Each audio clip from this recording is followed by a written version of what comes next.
네, 그러면 이제 본격적으로 오늘의 수업 사례를 이제 진행해 보도록 하겠습니다.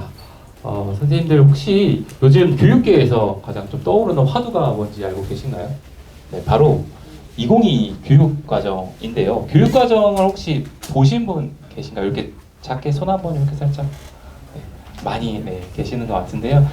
아까 회장님 말씀해 주신 것처럼 2022 교육과정이 현재는 초등학교 1학년, 2학년에 도입되고 있고 아마 내년부터는 전국적으로 이제 도입될 예정인데요.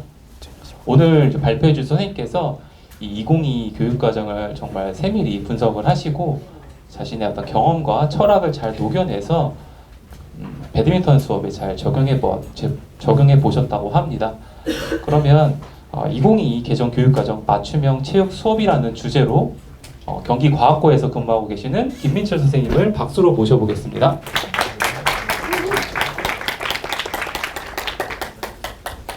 네, 안녕하십니까. 2022 개정 교육과정이라는 주제를 가지고 수업을 한번 운영해본 김민철이라고 합니다. 경기과학고등학교라는 곳에서 근무를 하고 있습니다. 아까 좀 전에 회장님께서 오늘 날씨도 별로 안 춥고 이렇게 말씀하셨는데 저만 춥나요? 네, 살짝 떨리는 것 같은데 저한테 주어진 시간이 그렇게 또 길지 않더라고요. 한 25분에서 30분 정도의 시간이 주어져 있어서 제가 다소 말이 좀 빨라질 수도 있습니다. 그래서 듣기 조금 불편하실 수도 있는데 그래도 들어주시면 감사하겠습니다. 저희 학교 애들 되게 과학 영재 애들이라서 운동도 잘 못하고 그런 애들이에요. 그런데 좀 이따가 나중에 제가 영상도 막 보여드리고 그러면은 운동 능력이 좀 많이 떨어지거든요. 그래도 열심히 하는 애들이다라고 봐주시면 좋을 것 같고요. 일단 교육과정이 새로 나왔잖아요. 근데 교육과정이 어떻게 바뀌었는지에 대해서 이야기를 하면은 한 2시간 정도 해야 되더라고요. 그런데 저는 오늘 시간도 짧고 이러니까 저한테 되게 수업을 운영하면서 보였던 것들 그런 것들 위주로만 좀 말씀을 드리려고 해요. 그래서 교육과정에 대해서 더 추가적으로 아시고 싶으시면은 그것도 유튜브에 영상이 또 많이 올라와 있더라고요. 박정준 선생님 교수님 강의라든지 이런 것들을 살펴보시면 좋을 것 같습니다. 넘어가야 되는데 왜 안 넘어가죠? 네. 네, 요즘 드는 잡생각부터 먼저 한번 가볍게 이야기를 한번 드려보겠습니다. 사실 저는 요즘에 제 수업이 참 레고 블럭 같다라는 생각이 많이 들었거든요. 레고 블럭 있잖아요. 만들다 보면 부족한 부분이 보이면은 어떻게 하죠? 다른 블럭 가져와서 막 채워 넣잖아요. 사실 제일 처음에 제가 신규 교사로 발령을 받아가지고 철산중학교라는 학교에서 제일 첫 수행평가를 뭘 했냐면요. 높이뛰기를 했어요. 높이뛰기를 제가 임용고사를 준비할 때 그때 높이뛰기가 너무 재밌는 거예요. 그래서 막 봉을 막 세워놓고 높이뛰기 저희 또 육상부 있어가지고 깔아놓고 아이들이 연어처럼 훌쩍훌쩍 뛰어가지고 넘어지면서 시멘트에도 떨어지기도 하고 그런 가슴 졸이는 순간들을 신규니까 막 겪으면서 했던 것 같아요. 그러다 보니까 시간이 조금씩 지나면 제 수업에서 부족한 부분들이 보이더라고요. 나는 좀 너무 기능 위주의 수업을 하고 있었구나. 허들도 있었거든요. 애들 막 피 막 나고 막 이랬었는데 막 시켰어요. 기능 위주의 수업을 하고 있구나. 옆에 선생님들을 돌아보니까 인성에 대한 부분들을 막 수업하고 계셔. 그래서 제 수업에 한번 가져와서 끼워 넣어 보기도 하고 또 시간이 지나다 보니까 어떤 선생님은 또 그 디지털 리터러시에 대한 것들 우리 얼마 전에 구글과 같은 이런 것들을 갖다가 많이 공부를 했었잖아요. 그죠? 2019년도였나? 그때 제가 막 공부를 막 하면서 옆에 선생님이 하시는 걸 보면서 막 배웠어요. 배워서 제 수업에 끼워 넣기도 하고 또 너무 내가 이런 기능적 수업의 구조화에만 너무 관심을 가지는 것 같다라는 생각이 들었는데 같이 근무하고 있는 제 사랑하는 동료가 또 아이들을 들여다보는 수업을 하고 있더라고요. 그래서 그 부분을 또 저한테 또 끼워 넣었습니다. 그래서 사실 지금은 또 계속 조금씩 추가되어 가고 있지만은 제 수업은 계속해서 발전해 나가고 있지 않나라는 생각이 듭니다. 근데 하다 보니까 끼워 넣을 게 너무 많아가지고 이제 너무 힘든 것 같아요. 2022 개정 교육과정에 나온 지 이제 1년이라는 시간이 지났습니다. 1년 동안 저는 얼리 어답터는 아닌데 교육과정만큼은 내가 좀 빨리 수업에다 적용해보고 싶다는 생각을 가지게 되었어요. 2022 개정 교육과정이 내거는 큰 부분들은 살펴봐야 될 것 같습니다. 총론에서는요, 이렇게 얘기합니다. 포용성과 창의성을 갖춘 주도적인 사람을 길러내야 돼 이렇게 얘기합니다. 왜냐하면요, 사회가 너무 빠르게 변하고 있어서 4차 산업혁명이라든지 AI라든지 하루가 다르게 변화하고 있죠. 거기다가 기후변화라든지. 근데 이런 위기가 급작하게 닥쳐오면 앞으로 미래 사람들은 어떻게 길러내야 되느냐, 이 미래에 어떤 인재가 더 적합한 인재인가 살펴봤을 때 사람들을 끌어모아서 같이 우리가 한번 해결해 보자는 주도성을 가지고 사람들이 다른 점을 다 이해하고 소통할 수 있으며 창의적으로 문제를 해결해 나갈 수 있는 사람을 길러내는 게 목표다라고 어디에서 제시하냐면요, 그런 사람들이 바로 OECD라는 곳에서 경제협력개발국에서 이런 사람들을 길러야 되라고 이야기를 해서 그게 영향을 미쳐가지고 우리 2022 개정 교육과정으로 들어와요. 그래서 2022 개정 교육과정을 만든 사람들이 포용성과 창의성을 가진 주도적인 사람을 길러야 된다라고 이야기를 합니다. 거기에 맞춰가지고 이런 사람들이 갖춰야 되는 역량으로 이렇게 6가지 역량들을 제시를 해요. 사실 2015년, 2015 개정 교육과정 때도 거의 똑같은 역량들이 제시가 되어 있었습니다. 세 단어만 다릅니다. 협력적 소통 역량이죠. 거기가 예전에는 의사소통 역량이었어요. 이런 6가지 역량들을 기를 수 있도록 해줘야 된다. 근데 역량을 기를 수 있는 역량 중심 교육은 뭐냐라고 물어봤을 때 어떤 교수님이 이렇게 대답하시더라고요. From knowing to doing이다. 그래서 알고 있는 것을 할 수 있게 해주는 것이 역량 중심 교육이에요. 그래서 우리 교과뿐만이 아니라 다른 교과에서도 뭔가를 하는 활동 중심의 수업들을 많이 했었어요. 그게 역량 중심 교육이다라고 이야기를 했었거든요. 그러다가 너무 활동만 하는 거 아니야? 깊이가 너무 낮잖아 라는 사람들이 지적이 이어지자 사실 그게 From knowing to thinking이었어 이렇게 하면서 요즘에 또 그 생각하고 지식 교육도 굉장히 중요하다라고 이야기를 하고 있는 상황이라고 합니다. 그런데 이런 역량을 키워줄 수 있는 교육 플러스 시대적인 요구가 있죠. 민주시민 교육이라든지 생태전환 교육이라든지 그리고 AI가 발달하니까 디지털 리터러시 같은 것들도 같이 융합시켜서 아이들한테 가르쳐 줘야 된다라고 하는 게 총론에서 이야기하고 있는 방향입니다. 그런데요, 제가 이 교육과정 관련된 영상들을 찾아보면서 정말 제 가슴에 와닿았던 말이 있습니다. 되게 어려웠거든요. 무슨 말인지. 사실 저는 예전에 수업을 할 때 역량 중심 수업을 했지만은 우리 체육 교과 역량에다가 포커스를 맞춰야 될지 아니면은 총론의 역량에다 포커스를 맞춰야 될지 되게 헷갈렸었어요. 그런데 사실 2015 개정 교육과정에 우리 체육과 역량이 저한테 그렇게 와닿지 않았기 때문에 총론에다가 맞춰서 하는 게 맞겠다라고 생각을 막 했었거든요. 막 혼재되어 있었고 잘 이해가 잘 안 됐어요. 그런데 박정준 교수님이나 교수님께서 교육과정에 대한 설명을 하면서 이런 말씀을 하시더라고요. 총론의 인간상, 포용성과 창의성을 갖춘 주도적인 사람은 어떻게 만들어져야 되는 거냐요? 라고 물어봤을 때 이분이 이렇게 대답합니다. 각 교과 역량들 있잖아요. 그 교과 역량들을 갖다가 각 교과에서 담당해가지고 막 기르기만 하면은 저런 인간상이 만들어지는 것이 아니라 총론의 인간상은 교과라는 특수한 삶의 맥락에서 구현되는 거다. 이렇게 얘기합니다. 무슨 말인지 모르겠잖아요. 무슨 말이야? 이러면서 저 한참 생각했어요. 그랬더니 제 생각을 거듭한 것에 이렇게 도달했어요. 동의가 안 될 수도 있지만 들어주세요. 아이들은 학교에 옵니다. 학교에 와서 자기의 삶을 살아요. 삶을 사는데 시간이 막 정해져 있어요. 국어, 수학, 영어, 역사, 체육이라는 삶을 사는 거예요. 우리는 좀 특수해요. 와가지고 신체를 막 움직여야 되거든요. 이런 특수한 삶을 사는데 이 삶을 살 때 이 총론에서 이야기하는 이런 역량들이 모두 다 발현될 수 있도록 사실 우리 교과 역량도 들어보겠지만은 이런 역량들이 이 체육 수업 안에서 구현될 수 있도록 해야 된다는 거예요. 사실 저는 이렇게 된다라면 각 교과에서 모두 다 이런 삶들을 펼쳐주게 되면은 따로 무슨 방과 후에 뭐 하고 할 필요가 있나라는 생각도 들어요. 왜냐면은 각 교과에서 전부 다 이런 아이들을 길러내기 위해서 삶을 펼쳐주는 거니까. 그래서 저는 이거 공부하면서 이거구나. 삶을 갖다가 체육이라는 삶을 이렇게 펼쳐주는 게 중요하거든. 그래서 우리 체육교과에서 수업에서 교수학습 활동과 평가를 저거에 맞춰가지고 만들어주는 게 되게 중요하구나라는 생각을 하게 되었어요. 이번 교육과정은요, 포용성과 창의성을 갖춘 주도적인 사람, 체육과 교육과정을 얘기할게요. 이라고 얘기하면서 교과 역량을 얘기하는데 교과 역량이 참 마음에 들더라고요. 왜냐면은 총론의 방향성과 참 맞춰져 나왔어요. 포용성과는요, 우리 신체활동 문화 향유 역량이라고 서로 다른 그런 각 스포츠마다 가지고 있는 문화라든지 아니면 보편적인 문화라든지 이런 것들을 알아야 된다. 또 창의성과 하면 창의성 하면 뭔가 새로운 것을 만들어내는 거죠. 그래서 우리 신체 움직임을 잘 배워가지고 창의적인 움직임으로 만드는 것과 연결을 시켜보면은 창의성과 맞닿아 있어요. 그리고 주도적인 사람, 건강관리 하려면은 스스로 주도적인 사람이 되어야 되잖아요. 그래서 저는 이 3가지 역량이 참 마음에 들더라고요. 그리고 이 3가지 역량은요, 정말 좋게도 어떤 신체 활동을 가지고 와도 다 연결돼요. 그래서 와, 이번 역량 진짜 잘 만들었다 뭐 이런 생각이 들더라고요. 지난번 교육과정에서는요, 성취 기준을 보게 되면 중학교 성취 기준과 고등학교 성취 기준을 갖다가 탁탁 만들어놨는데 성취 기준만 보면 어떻게 수업해야 되는지 전혀 이해를 할 수가 없었어요. 그런데 이번 교육과정에서는요, 성취기준 보고 나면 아래쪽에 성취기준 해설이라는 걸 친절하게 다 달아놨어요. 그래서 수업을 어떻게 해야 될지에 대한 힌트를 얻을 수가 있어요. 그래서 참 친절하다라는 생각이 들었습니다. 사실 결국 저는 성취기준을 해석해서 자기만의 수업으로 잘 만들어내는 것이 교사의 전문성이 아닌가라는 생각을 가지고 있거든요. 그래서 전문성을 잘 발휘할 수 있게 친절하게 만들어져 있네? 라는 생각이 들었습니다. 사실 지난번에 제가 수업을 하면서 참 많이 고민을 겪었던 건데, 고등학교에서 제가 근무하고 있잖아요. 고등학교 수업은 중학교 수업과 뭐가 달라야 되는가? 라는 질문들을 많이들 가지셨을 거예요. 그런데 이전 2015 교육과정에서는 그런 힌트가 하나도 없었거든요. 그런데 이번에는 계열성을 제시해 놨습니다.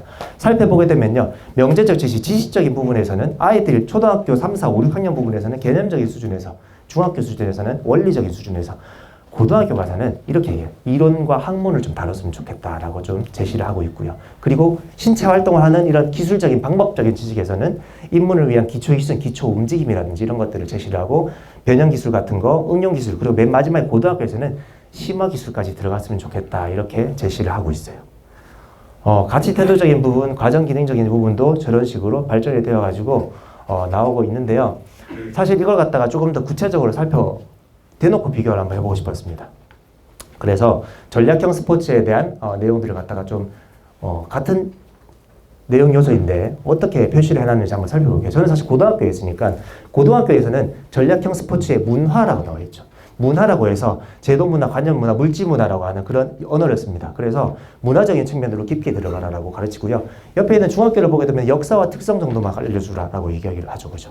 그리고 아래쪽에 내려가서 전략형 스포츠의 경기 기능과 과학적 원리라고 이론적으로 들어가라라고 고등학교에서는 이야기를 하고, 여기에서는 수행 원리라고 얘기합니다. 수행 원리는 뭔가라고 살펴보면, 수행 원리는 여기서 팔을 이렇게 접어가지고 이렇게 뻗는다라고 하는 이런 형태가 수행 원리인 것 같다라는 생각을 저는 들었었어요. 그리고 전략형 스포츠 경기 방법 및 전략에서는 사실 중학교와 고등학교에서는 그렇게 내용 요소적인 부분에서는 언어적 차이가 없어요. 하지만 성취 기준을 보면 조금 차이가 있게 됩니다. 조금 이따가 보시게 되겠습니다. 자체가 중요하다고 생각하는 건데요. 아까 전에 그런 총론의 삶을 갖다가 펼쳐내기 위해서는 우리 교수학습 방법이 되게 중요하다고 생각하거든요. 여기에서는 우리 체육 교과적인 고유의 특성과 그리고 시대적인 요구가 담겨가지고 이렇게 교수학습 방법을 6가지로 제시를 하고 있습니다. 우리 체육 교과적인 특성을 살펴보게 되면 앞에 2개가 될 것 같아요. 신체활동 역량 함양을 위한 교수학습과, 특히나 이번 교육과정에서는 움직임을 체계적으로 발달시켜라라고 요구를 합니다. 사실 저도 반성을 되게 많이 했어요. 지난 교육과정이 가치중심 교육과정이다 보니까 제가 아이들한테 항상, 얘들아, 경쟁의 가치를 생각해야지. 진짜 공정한 경쟁은 이런 거야. 얘들아, 우리 도전해볼까? 계속 가치만 강조했었는데, 그러다 보니까 신체 활동을 갖다가 어떻게 체계적으로 발달시키는 거에서는 제가 좀 부족했다라고 생각했었거든요. 여기에서는 움직임의 체계적 발달을 위한 교수학습을 하라라고 얘기를 합니다. 그리고 주도성이 중요하잖아요. 그죠? 주도성이 키워줄 수 있는 교육, 그리고 신체 활동의 시공간적 확장을 위한 교수학습. 수업 때 배운 게 밖에 나가서도 될 수 있게 하라. 그래서 삶과 연계한 교육을 강조를 합니다. 그리고 디지털 리터러시를 강조를 하고요. 그리고 문제를 해결해야 되잖아요. 그러면은 체육 교과적 지식만으로는 부족해요. 그래서 체육 교과 이외의 부분이랑 통합적으로 융합해서 가르쳐라 라고 제시를 합니다.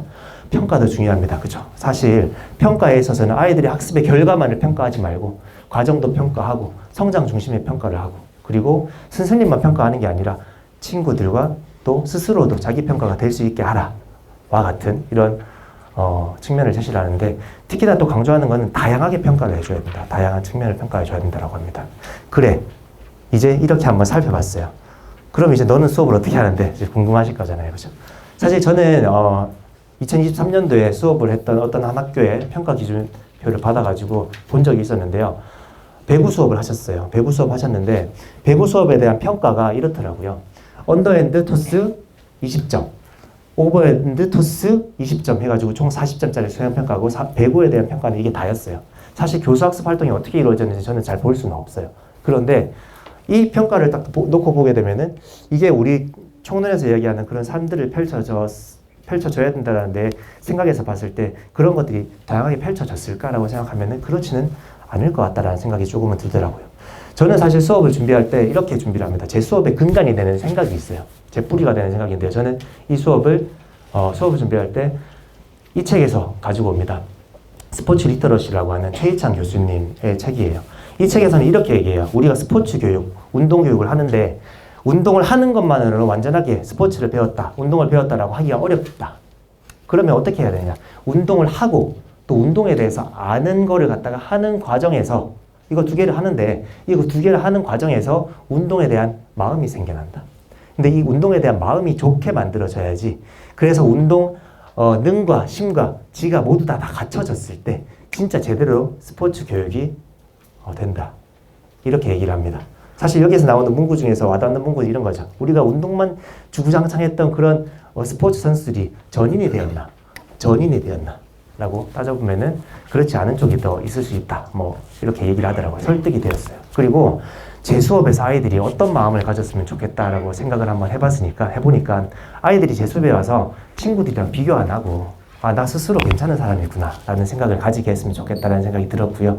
그리고 자꾸 도전해가지고 내가 조금 더 나아졌으면 좋겠다라는 마음을 가졌으면 좋겠다라고 생각했고, 그리고 같이 하니까 더 좋구나 라는 마음을 가지면은 아이들의 운동심적인 부분이 좋게 형성되지 않을까라는 생각을 가지게 되었어요. 그래서 저런 부분들을 가지고 제 수업을 진행하게 됩니다. 이번에 제가 운영했던 수업은요, 배드민턴 수업입니다. 배드민턴 수업인데 배드민턴을 잘하게, 배드민턴으로 통하게라고 하는 주제를 가지고 수업을 하게 되었어요. 사실 고교학점제가 2025년부터 시작이 된다라고 하잖아요. 제가 고교학점제 선도학교에서 근무를 해봤을 때 그때 어떤 일이 벌어졌냐면요. 수업을 하고 있으면 1반부터 10반까지 애들이 다 흩어져서 들어와요. 이 친구들이 같이 한 학기 동안 수업을 해야 되거든요. 관계 형성이 하나도 안 돼 있어요. 완전 서먹서먹한 사이인데 이런 상황에서 아이들이 와서 활동을 제대로 못합니다. 왜냐면요. 뭐 하나만 떨어뜨려도 친구들한테 시선이 집중될까 봐 엄청 부담스러워 하거든요. 이거 부담을 깨야 된다. 그런데 이거를 빨리 깨줘야 된다. 안 그러면 안 되겠다는 생각이 좀 들었어요. 우리 학교에는 그렇거든요. 애들이 전반 애들이 다 모여서 들어와요. 그래서 그 관계를 빨리 깨줘야 되겠다. 그런데 스포츠의 문화적인 부분을 보면은 사람들은 스포츠로 소통을 해요. 스포츠의 보편적인 문화라고 볼 수도 있어요. 그래서 그것과 한번 연결시켜봤고요. 무엇보다도 아이들한테 스포츠, 배드민턴을 잘하게 만들어주고 싶었어요. 그래야지 더 하고 싶다라는 생각이 생기잖아요. 그래서 아이들한테 이야기했습니다. 선생님은 올해 목표가 2가지야. 요거 2가지야. 잘 한번 해봤으면 좋겠다라고 하면서 이야기를 합니다. 성취 기준을 해석하라고 성취 기준에 대해서 맞춰가지고 수업하는 게 필요하다고 생각합니다. 사실 저는 다양한 수업적 아이디어들을 갖다가 주변에 있는 선생님들한테 많이 얻어서 하고 있습니다. 제가 이번에 배드민턴 수업을 할 때도 배드민턴 수업을 이미 운영을 하셨던 선생님의 활동들을 갖다가 진짜 너무 괜찮다라고 하면서 가지고 온 부분이 있어요. 그래서 참 감사하다라고 생각을 하고 있어요. 감사해요. 네. 자, 배드민턴을 들어갈 때 전략형 스포츠잖아요. 전략형 스포츠의 문화의 개념과 특성을 탐색한다. 아래쪽에 보면은 물질 문화, 제도 문화, 관념 문화라고 나와 있죠. 저런 문화들을 고루고루 가르쳐주고 평가도 내 나름의 방식으로 펼쳐봐야지라는 생각을 하게 됐고요. 그리고 전략형 스포츠의 경기는 과학적 원리에 따라 분석하고 적극적으로 개선한다. 운동 능력 개선에 대한 적극성이라는 가치가 있습니다. 그 가치와 그리고 과학적 원리에 대해서 이해를 시킬 수 있도록 해야 되겠다. 라고 생각했고 좀 잘 치게 하려고 하는 그 움직임의 체계적 발달은 저쪽에서 다뤄야 되겠다는 생각이 들었어요. 그리고 오른쪽에 가면은 전략형 스포츠 경기 방법의 전략을 이해하고 중학교는 똑같죠, 그죠? 경기 상황에 응용한다 라고 나오는데 저 부분에서 고등학교에서는 어떻게 표현을 하냐면요. 저렇게 표현해요. 전략형 스포츠 경기 방법 전략이 어떠한 맥락에서 형성되고 만들어졌는지를 탐구한다 라고 되어 있어요. 생각을 해야 된다는 거예요. 왜 이렇게 만들어졌지 전략이? 그런 거죠. 그리고 밑에 가게 되면은 경기 기능의 활용, 공을 가지고 있을 때와 가지고 있지 않을 때의 움직임을 어떻게 해야 되는지를 생각하고 이해하고 경기에서 수행할 수 있도록 해야 된다가 성취 기준입니다. 저걸 가지고 수업을 풀어나가야 돼요. 그래서 저 성취 기준을 보면서 제가 하고 싶었던 것들이었어요. 그래, 스포츠 문화적인 측면에서는 다양한 물질, 제도, 관념 문화들을 알려줘야지. 그리고 중학교 수준에서 이야기하고 있는 그런 가치들, 팀워크, 페어플레이, 스포츠맨십과 같은 이런 것들, 매너라든지 이런 것들도 계속 지속적으로 경험하게 해줘야지. 뺄 수는 없잖아 라는 생각을 하게 되었어요. 그리고 경기 기능적인 측면에서는 잘하게 하고 싶은데 제가 그동안 배드민턴 수업을 하면서 잘 해보고 싶었지만 못했던 풋워크라는 영역도 있거든요. 그런 것들도 진짜 가르쳐서 수업 때 써보게 해보고 싶다라는 생각이 들었어요. 그리고 경기 방법 및 전략에서는 전략을 진짜 잘 이해시키고 싶었어요. 그래서 일단 경기 기능을 어떻게 수업을 했는지를 보여드리겠습니다. 자, 일단 수업을 할 때 저희 학교 과학고 애들이라 가지고 과학적 원리들을 막 이야기할 때 부담스러워요. 너무 부담스러워요. 그래도 제가 가지고 알고 있는 원리들을 갖다가 차근차근 이야기하면서 조금씩 설명을 해주고 라켓의 원리, 거트의 강도 이런 것들을 막 질문을 던지고 야, 거트를 세게 매는 게 세게 나을까? 약하게 매는 게 되게 나을까? 세게 매는 거야. 희한하게도 약하게 매는 게 더 세게 나간단다 이렇게 막 얘기해주면 애들이 오 그래요 라고 막 받아들이면서 이해하면서 좋아해요. 걔네들 이상해요. 네, 그리고 네, 경기 기능적인 부분으로 가서 진짜 체계적으로 발달시키고 싶은데 어떻게 해야 될까를 머릿속으로 생각해 보니까 기초 기능에서 어려운 기능의 수준으로 가르치고 지난 시간의 연습과 자연스럽게 연결되도록 가르쳐야 되겠다는 생각도 했었고요. 그리고 연습할 수 있는 과제들을 다양화시켜줘야지 라는 생각을 했습니다. 움직임의 체계적 발달이니까 그래 연습을 할 수 있는 활동들이 많아야 된다는 생각이 들었어요. 그리고 친구들을 많이 만나게 해주고 싶었어요. 소통도 되어야 되고 그리고 배드민턴은 사람마다 스타일이 다르잖아요. 그래서 다양한 연습 상대들을 만나게 해줘야지라고 생각이 들었습니다. 잘 보이지 않는데요. 제가 1차 시부터 한 6, 7차시까지는 경기 기능에 대한 수업을 했어요. 그런데 고등학교 수준이라고 해서 기초 기능을 뺄 수는 없잖아요. 왜냐하면 중학교 때 안 치고 온 애들도 있어가지고 그리고 이번 교육과정에서도 아이들의 실기 능력을 수준이라고 표현하지 않았어요. 계열성이라고 표현하지 않았어요. 어떻게 배워나가는 방식 그리고 다루는 이론적인 부분 이런 것들을 이야기했어요. 그래서 사실 저도 생각을 해보니까 저는 좀 체계적으로 준비가 되어야 되거든요. 그래서 어떤 순서로 가르쳐야 될까가 굉장히 궁금했어요. 그래서 제일 첫 번째 들어가서는 잡기부터 시작해서 기초 스윙 제가 또 배드민턴 선수 출신 쌤한테 물어보니까 애들 자꾸 밀어치잖아요. 밀어치는 것 같다가 방지하기 위해서 와이퍼처럼 긁어서 쳐라는 이야기를 해주면서 기초 기능부터 연습시키라고 하더라고요. 이렇게 치는 것부터. 그래서 이거 치는 것부터 연습했어요. 그 다음 두 번째 시간 가서는 기초 스윙으로 그냥 준비 운동을 하고 난 다음에 그 다음에는 포인트 스트로크 스텝까지 밟아가지고 치는 거 가르치고 하이 클리어 해보고 헤어핀 해보자라면서 연습시키고 자 반코트 게임해 라고 해서 게임 시키고요. 그 다음 시간에는 요거 배웠던 거 가지고 아주 긴 네트를 사이에 두고 딱 서가지고 마주보고 막 치게 했어요. 2분씩 돌렸어요. 로테이션을. 왜냐면 많은 친구를 만나야 되니까. 만나면서 야 인사해. 안녕. 이름 얘기해. 내 이름은 누구누구누구야. 이렇게 얘기하고 또 2분 연습하고 돌리고 이런 식으로 연습을 시켰어요. 그래서 하이 클리어 주고받기 헤어핀 주고받기 하다가 이제 드롭 언더 클리어를 배우게 하고 드롭과 언더 클리어는 연결시킬 수 있어요. 그죠? 한 사람은 드롭 치고 한 사람은 언더 클리어 주고 한 사람은 드롭 치고 언더 치고 이거 연습하고 난 다음에 얘들아 이제 선생님이 스트로크 맵이라는 걸 줄 텐데 이 스트로크 맵이라는 거는 선생님이 이야기하는 그대로 쳐야 돼. 자 먼저 숏 서비스 치고 언더 클리어 치고 하이 클리어 치고 드롭 치고 헤어핀 치고 그 다음 자율 스트로크 차 이렇게 줘봅니다. 그러면 아이들이 이 연습 과제를 갖다가 맞춰가지고 치려고 노력하는 거예요. 그리고 그 다음 시간에 가면 저는 긴 네트를 사이에 두고 연습을 좀 시킨 다음에 푸더크를 시킵니다. 푸더크는 제가 또 방법이 있어요. 그 방법들을 만들어가지고 연습해보자. 연습하고 난 다음에는 이제 스트로크 맵 버전 2를 주고 그 다음 시간에는 음악에 맞춰서 푸더크를 한번 해보고 난 다음에 그 다음에는 드라이브 스매시, 수비 자세 드라이브 이렇게 해보고 난 다음에 스트로크 맵 3, 4 이렇게 막 줘봤어요. 그리고 난 다음에 맨 마지막 6, 7, 4시에는 저걸 갖다가 자꾸 스트로크 맵줄을 주고 수행 평가에 도전하는 시간을 줬습니다. 배드민턴 사실 자 이렇게 연결을 시켜가지고 시간마다 돌아가게 이렇게 로테이션을 시키면서 과제들을 좀 구체화시켰고요. 그리고 푸더크는 제가 어떻게 하면 좋을까 하다가 6방향으로 제가 이렇게 영상을 만들었어요. 음악에 맞춰가지고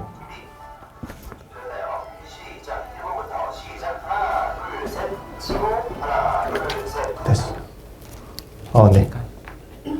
이런 식으로 맞춰가지고 1번부터 1, 2, 3, 4, 5, 6 이렇게 있으면 1, 6, 2, 5, 1, 4, 2, 3 이렇게 제가 음악을 맞춰가지고 영상을 제가 만들어가지고 줬습니다. 그래서 보여주면서 얘들아 이거 우리 따라 할 거야. 알겠지? 단계적으로 따라 해보자. 하나, 둘, 셋. 그렇지. 6번 이렇게. 자, 그 다음 2번. 자, 5번. 뭐 이렇게 이런 식으로 아이들한테 방향을 가르쳐주면서 이렇게 하고요. 사실 평가가 중요하잖아요. 사실 저는 평가할 때 지난번 신규교사 연수 가서도 이렇게 말씀드렸어요. 이렇게 앉아가지고 자, 한 명씩 와가지고 선생님 앞에서 평가하자라고 하는 거는 아이들이 기회도 많이 가지지 못하고 다른 친구들에 대한 시간도 굉장히 많이 뺏는 거다. 그래서 저는 영상 평가를 거의 다 하거든요. 2명이서 가가지고 자, 선생님 음악 한 10번 틀어줄 거야. 그동안에 너희들이 제일 잘한 거 한 개 단톡방에 올리면 돼. 이렇게 형태로 평가를 해요. 그래서 아이들은 기회를 많이 가져야 돼요. 기회를 많이 가지고 평가를 받는 과정에서 친구한테 도움을 받을 수도 있고요. 또 선생님도 도와줘야 되고요. 이런 식으로 평가의 과정들을 운영을 했습니다. 그래서 아이들이 이렇게 찍어가지고 올린 것들이 귀엽죠, 그죠? 이렇게 하나, 둘, 셋, 자. 네, 요거 갖다 이제 수업에 활용해야 된다, 경기할 때 활용해야 된다라고 얘기하고 아까 전에 했던 그 스트로크 맵들 있잖아요. 그 맵들 중에서 제일 최고의 버전이 제일 오른쪽에 있는 거예요. 숏 서비스부터 드라이브까지 연결된 15번의 활동인데 저걸 갖다 평가를 할 때는 이렇게 했어요. 저는 총론에 있는 삶을 펼치기 위해서는 뭔가 협력적이고 공동체적인 형태로 평가가 이루어져야 된다고 생각을 하거든요. 어차피 스트로크는 선생님이자 가봐 쌤 치는 거 쳐 이렇게 칠 수 있지만은 둘이서 같이 치는 거야. 상대랑 같이 치는데 상대랑 같이 저 스트로크를 완성해서 영상으로 찍어 와야 돼. 오케이? 자, 그런데 상대가 영향을 맞출 수 있지. 얘가 못 치면 나도 잘 못할 수 있는 거잖아. 그래서 팀 묶어줄게. 8명이서 한 팀이야. 이 8명이서 모두가 다 성공하는 게 우리의 목표야. 자, 그리고 먼저 성공한 친구들은 그때부터 뭐가 되는지 아니? 오지랖파가 돼야 돼. 그래서 참견맨 가가지고 야 이렇게 치면 안 되는데 이렇게 얘기하지 말고 이렇게 치면 좋을 것 같아 라고 이야기를 해줘 라고 하면서 간섭을 자꾸 하고 그걸 불편해하지 말라라고 얘기합니다. 그럼 아이들이 끝나고 나면 가가지고 옆에서 자꾸 막 이야기해 줍니다. 그리고 얘들아 성공한 친구들은 상대를 바꿔가지고 아직 잘 안 되고 있는 친구들이랑 상대를 바꿔가지고 도전을 성공시켜 줄 수 있어 라고 얘기합니다. 그러면은 협력적인 분위기에서 아이들이 자꾸 바꿔가면서 끝까지 전 얘랑 할 거예요. 이런 친구들도 있어요. 그런데 그 상황에 맞춰가지고 바꿔가지고 이렇게 수행평가에 도전을 하고 이런 형태로 평가가 이루어집니다. 숏 서비스, 언더 클리어, 하이 클리어, 머리가 길어요. 그죠? 남학생입니다. 네. 네. 자, 막 말하면서 치잖아요. 하이 클리어, 이렇게 드라이브 이렇게 치기도 하고요. 뭐 이런 치고 저는 이런 장면을 되게 좋아합니다. 얘는 이제 푸더크를 가르쳤는데 푸더크가 잘 안 돼요. 그래서 보여드리기 좀 민망스럽긴 하는데 맨 마지막 장면 때문에 보여드리는 거예요. 왜 이렇게 하고 있니? 그 다음에 이제 드라이브를 하겠죠. 자, 드라이브.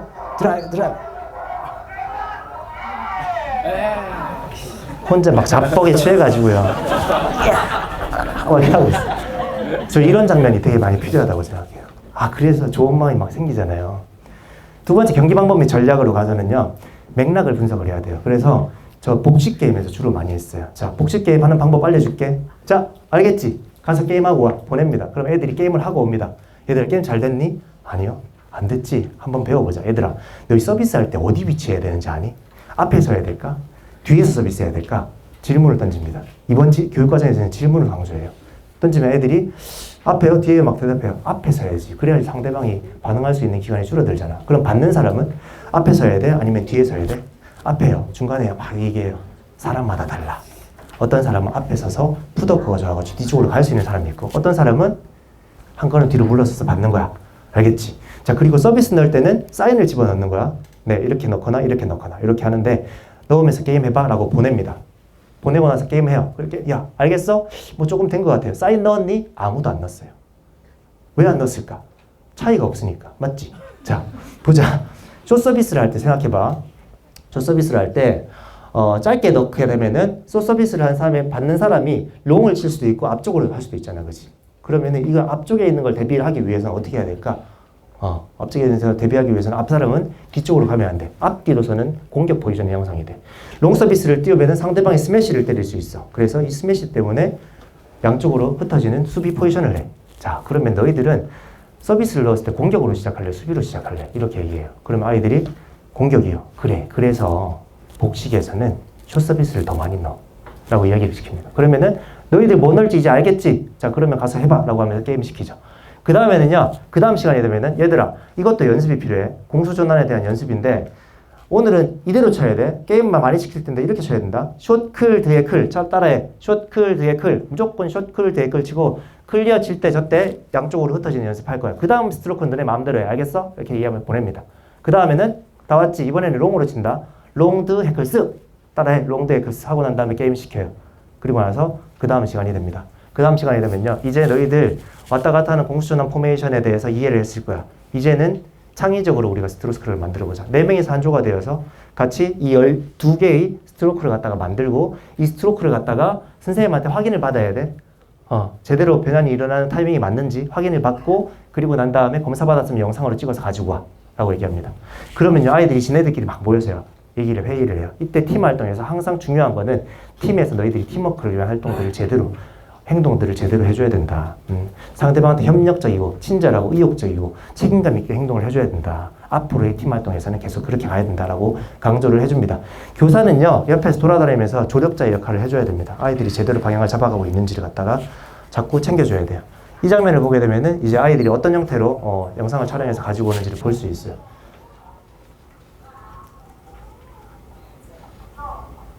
자, 공격 대응으로 갔다가 클리어 치니까 옆으로 갔고 앞으로 와서 받고 클리어 치고 다시 뒤로 가고 자, 이렇게 쫙쫙 보이긴 보여.